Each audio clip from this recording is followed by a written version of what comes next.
This figure shows a more detailed block diagram of a code-exited linear prediction coder in the mobile phones.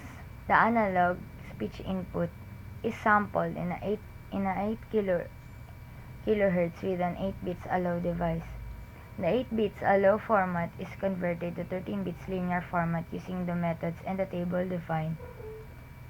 The incoming sample are divided into frames of 160 samples, during which speech parameters are assumed time invariant.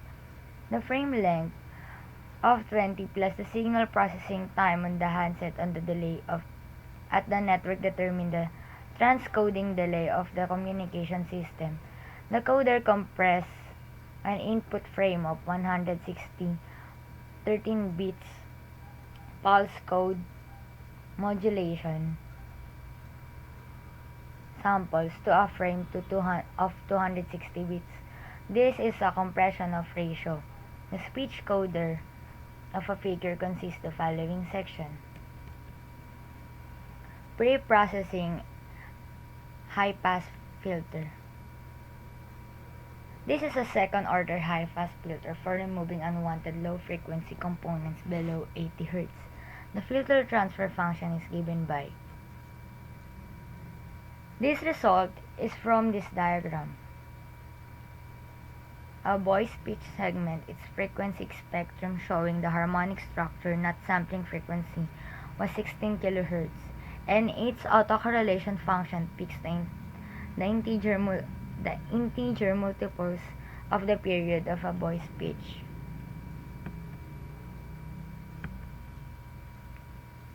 Linear prediction model analysis and quantization. Windowing and autocorrelation linear prediction analysis is performed twice per frame with no asymmetric windows. Each windows cover 1.5 frame of speech to provide some overlap of the signal between the current and the previous frame.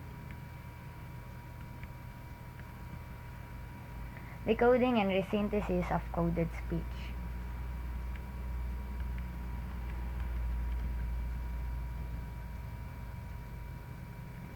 At the receiver, the decoding and resynthesis of speech is performed as follows. Decoding of adaptive codebook vector. The received pitch index is used to find the integer and fractional parts of the pitch lag. Decoding of adaptive codebook gain. The received index is used to find the quantized adaptive codebook gain from the quantization table. The received algebraic codebook index is used to extract the position of the amplitude signs of the excitation pulse and to find the algebraic code vector. Decoding of the fixed codebook gain. The received index is used to compute the quantized fixed codebook gain.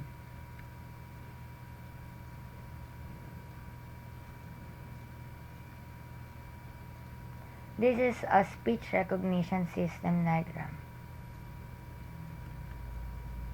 Speech recognition. Speech recognition systems have a wide range of application, from the relatively simple isolated word recognition system for name dialing, automated customer service, and voice control of cars and machines to continuous speech recognition as in auto dictation or broadcast news transcription.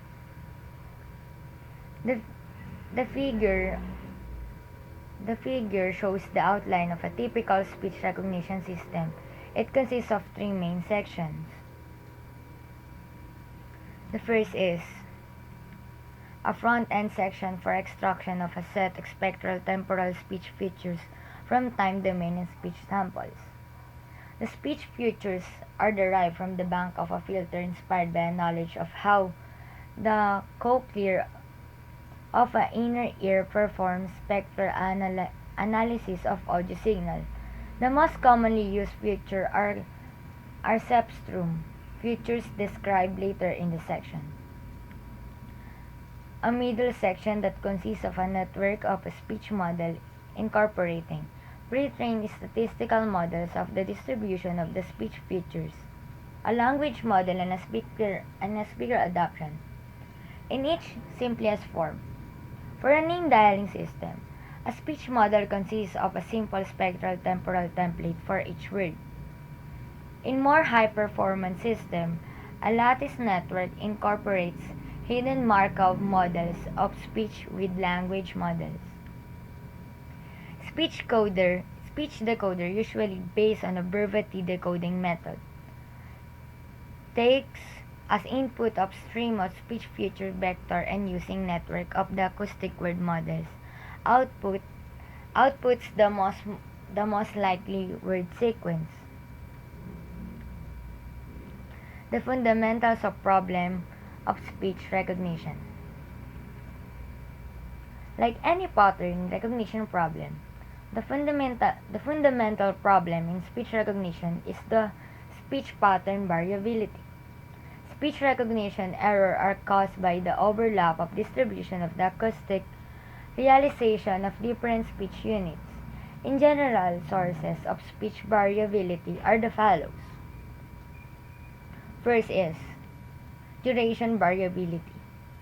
No two spoken realization of a word even the same person have same duration.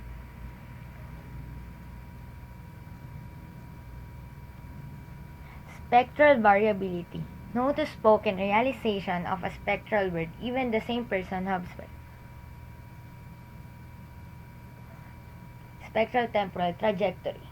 Speaker variability. Speech is affected by anatomically characteristic gender, health, and emotional state of speaker. Accent. Speaker accent can have a major effect on speech characteristic and on speech recognition performance. Contextual variability. The characteristics of a speech unit is affected by the acoustic phonetic context of the units preceding or succeeding it. Co-articulation. This is similar to contextual variability, but is also affected by speech rate, accent, and physiological factors. Noise. Speech recognition is affected by noise, echo, channel, distortion, and adverse environment. Speech recognition methods aim to model and, where possible, reduce the effect of the source of speech variability. The most challenging source of a variation in speech are speaker characteristics, including accent, co-articulation, and background noise. Two types of speech recognition. In terms of the fluency or continuity of the input speech that a speech recognition system can handle, there are broadly two types of speech recognition system. Isolated word recognition system, with short pauses between two spoken words, are primarily used in a small vocabulary command control applications such as name dialing, internet navigation, and continuous speech recognition is the recognition and transcription. Continuous speech recognition is the recognition of transcription of natural spoken speech. Continuous speech recognition systems are usually based on a word model network constructed from compilation of phoneme model using a phonetic transcription dictionary. Speaker-dependent and speaker-independent speech recognition. In any communication system, the decoding errors at the receiver increase with the increasing overlap the probability distribution of signals that carry the communication symbols.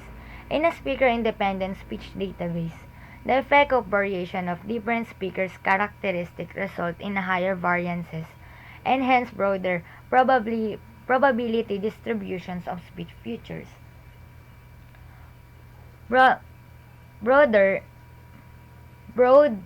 distribution of different acoustic speech sounds result in a higher overlap between those distributions and hence a higher speech recognition error rate. Unlike speaker-independent systems, speaker-dependent systems do not have to deal with the extra variance due to the variation of speakers' characteristics and the consequent additional